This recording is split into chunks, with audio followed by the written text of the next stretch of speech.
ছাত্র জনতার আন্দোলনকে কেন্দ্র করে শেখ হাসিনার পদত্যাগ করে দেশ ত্যাগ করেছেন। এরই মধ্যে অন্তর্বর্তীকালীন সরকার গঠিত হয়েছে। এই সময়ে দেশের মানুষ একের পর এক নানা রকম আলোচিত ঘটনার সাক্ষী হচ্ছে।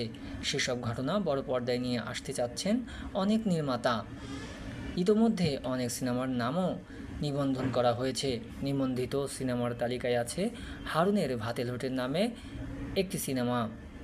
দেশের সম্প্রতি আলোচিত ইস্যুর মধ্যে অন্যতম গোয়েন্দা পুলিশের ডিবি সাবেক অতিরিক্ত কমিশনার হারুনুর রশিদ। বিভিন্ন সময়ে অনেক জিজ্ঞাসাবাদ কিংবা হেফাজতের নামে ডিবি অফিসে নিয়ে খাবার খাইয়ে ছবি তুলতেন, আলোচনায় আসেন তিনি। এছাড়া কার্যালয়ে দেখা করতে যাওয়া অনেকের খাবার খাওয়ানোর ছবি সামাজিক যোগাযোগ মাধ্যমে ভাইরাল হয়েছে। সেখান থেকেই ব্যঙ্গাত্মকভাবে হারুনের ভাতের হোটেল নামটি এসেছে। অনেকে তাই ডিএমপির গোয়েন্দা কার্যালয়কে হারুনের ভাতের হোটেল বলতেন। অভিনয় শিল্পী জাদু আজাদ হারুনের ভাতের হোটেল নামে একটি সিনেমার পরিচালক সমিতিতে নিবন্ধন করেছেন।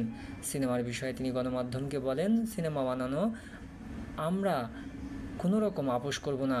সিনেমায় আমরা বিভিন্ন বিষয় নিয়ে আসব। সিনেমাটিতে কারা অভিনয় করবেন সে প্রসঙ্গে তিনি বলেন, আমরা এখনও ঠিক করিনি এতে কারা অভিনয় করবেন, তবে বেশ কিছু চমক থাকবে সিনেমাটিতে। চরিত্র অনুযায়ী অভিনয়শিল্পী নির্বাচন করা হবে। উল্লেখ্য, চলচ্চিত্র পরিচালক সমিতির শিডিউল খাতা থেকে জানা গেছে, গত 10 দিনে 6টির মতো ছবি নিবন্ধিত হয়েছে। এর মধ্যে বিএনপি চেয়ারপারসন ও সাবেক প্রধানমন্ত্রী খালেদা জিয়াকে নিয়ে মাদার অব ডেমোক্রেসি নামের একটি সিনেমাও নিবন্ধন করা হয়েছে।